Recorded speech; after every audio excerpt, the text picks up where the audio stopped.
Hey everyone, welcome to the program WRSA Radio. I'm your host G1 as always. Hope you're having a good week. It's been a good one for me. Got a lot of things done this week, so that's always feels good to do. This episode is going to be, well, a little bit short. I don't have a whole lot to say today. There have been things going on this week in the news, obviously. The big one being the death of the Pope as the burial takes place. The church is gathering, the conclave, as they call it, to begin the process of replacing him with a new Holy Father. Here is hoping that the new Pope completely rejects the direction that Francis took the church, and perhaps this might lead to, maybe a little bit of a resurgence in the faith. I don't know. I saw some stuff where they were reporting a very large uptick in baptisms taking place, at least in France and some of the other places in Europe, which is I guess that's a good thing. That's a good thing. So maybe a new pope will kind of right the ship for the church and clean the Catholic Church up. I'm not Catholic, but I wish them well. With all that said, does it feel like we are maybe at an inflection point? Because it does to me, and that's kind of the theme of the episode today. It feels like we have come to the point that we will either take the world into a new direction, a better future, or we are headed off into ruin. And I think this is the point where we're making that turn. It's going to be one way or the other. I'm not sure if that's really where we are, but it just really feels like it to me. These big things going on, these momentous decisions, these things that are taking place. It just really feels like we're at this point where we have goodness ahead or darkness. I don't know. Two different pieces were put up today that I want to reference, and I'm urging you to go read them and think on these matters yourself. Okay, the first is a piece that Concerned American posted over on the mothership. That was from Paul Craig Roberts, talking about what happens if President Trump loses the fight that he's in. And the second post was from David over at NC Renegades, and he titles it "Let's Make This Simple." So go read both of those. I think they're very good, thought-provoking pieces, and they work together.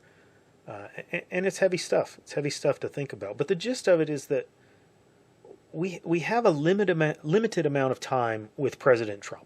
He's bought us another short reprieve from the actions of a rogue and evil state. He's in the position to dismantle or at least deeply wound that evil deep state, but does he have the time to do it?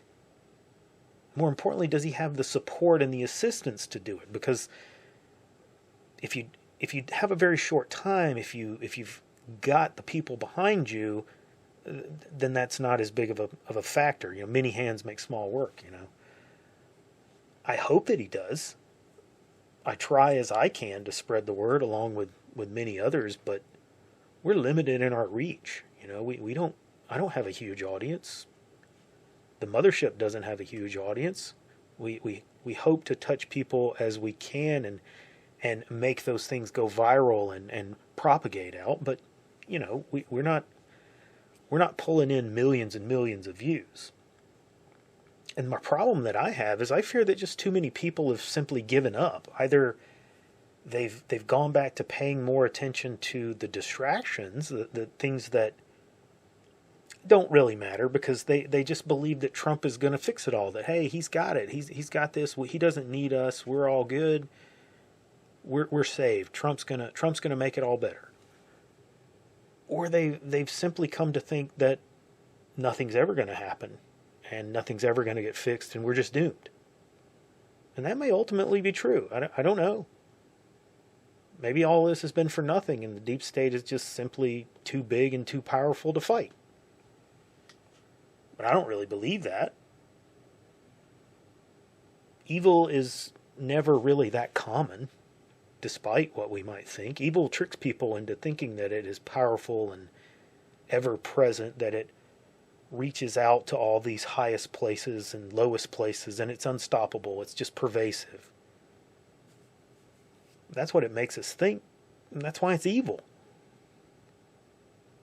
The truth is that it's never that powerful. It really does eat and consume a select few, and those people get a voice and they get magnification, but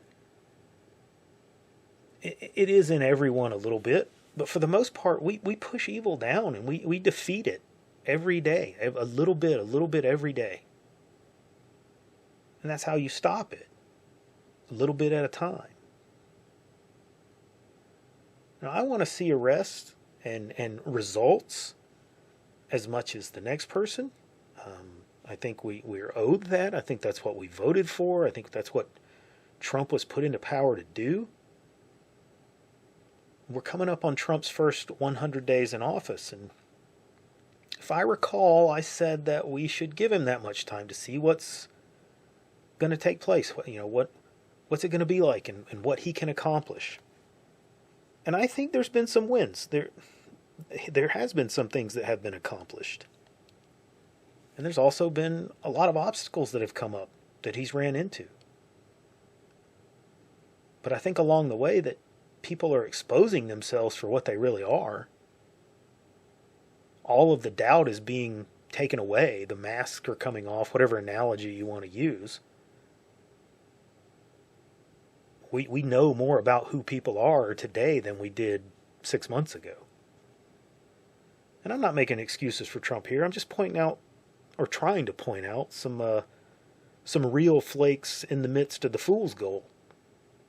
I'm optimistic that we're approaching some truly big developments. I see things that they look like movement and action kind of under the surface of the, like you ever been to the ocean or you've been to a lake and you kind of look out and you see that little ripple on the top of the water and movement and little, that there's something going on under there. There's fish feeding, there's activity that's taking place right under the water. I see things kind of like that are kind of rippling out there.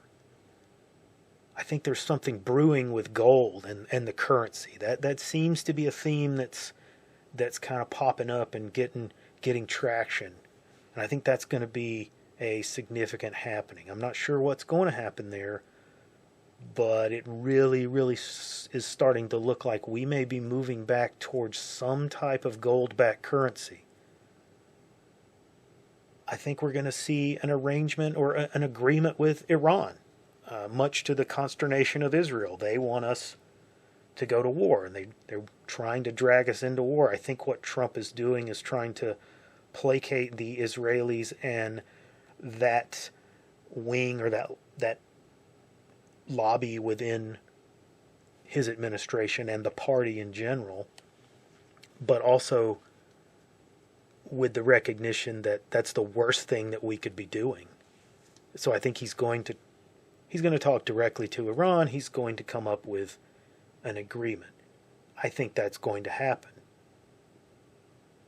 I think we're going to see something happen with these district judges to fix this problem that we have. We didn't elect these judges to run the country. They are far too powerful, and they've overstepped their authority. And I think we're going to see this come to a head here in the next couple of weeks. More and more of those things are happening where these judges just come off with, rip off these injunctions. No, you got to stop. No, you got to stop. 2 more today happen.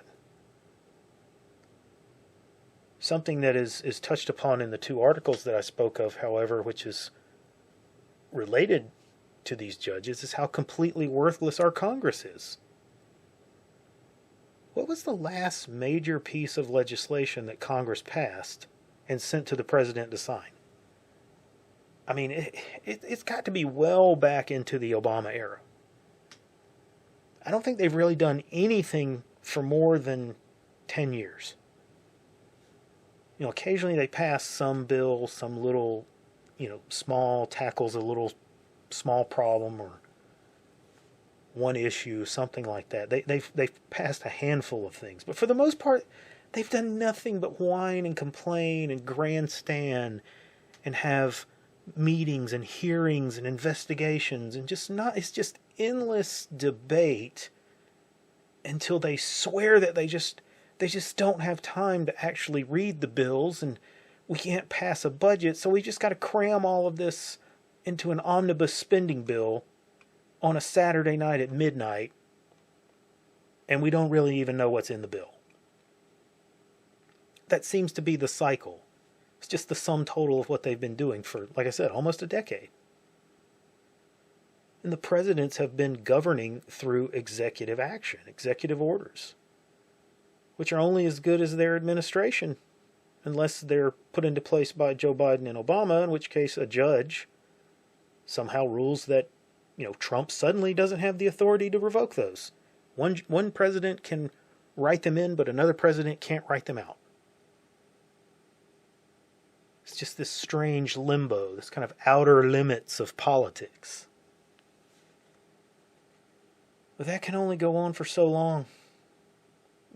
That's the danger we have here. This deep state is going to strike back, and it's going to unleash hell upon us for being so arrogant to think that we are actually in charge of anything. This Congress is missing its opportunity to solidify and codify all of the changes that Trump is putting into place. They are doing nothing. It is complete inaction. They are worthless. So this is not the time to go back to sleep. It's not the time to think that you don't have to do anything. On the contrary, you need to double down. You need to be training more. I think we're going to have a violent summer. You need to double your efforts to outreach to people, to others. Double your efforts to bring in new people to the fold, because more and more people are coming to realize that old saying that we've been throwing around for a while: there's going to be a fight. We're screwed. Let's win. Now, that's all I got time for this week, folks. Like I said, it's a short episode, but like and subscribe. Come see us over on Gab, Nice Crew, and the Cold Fury blog. And I'll see you on the next episode.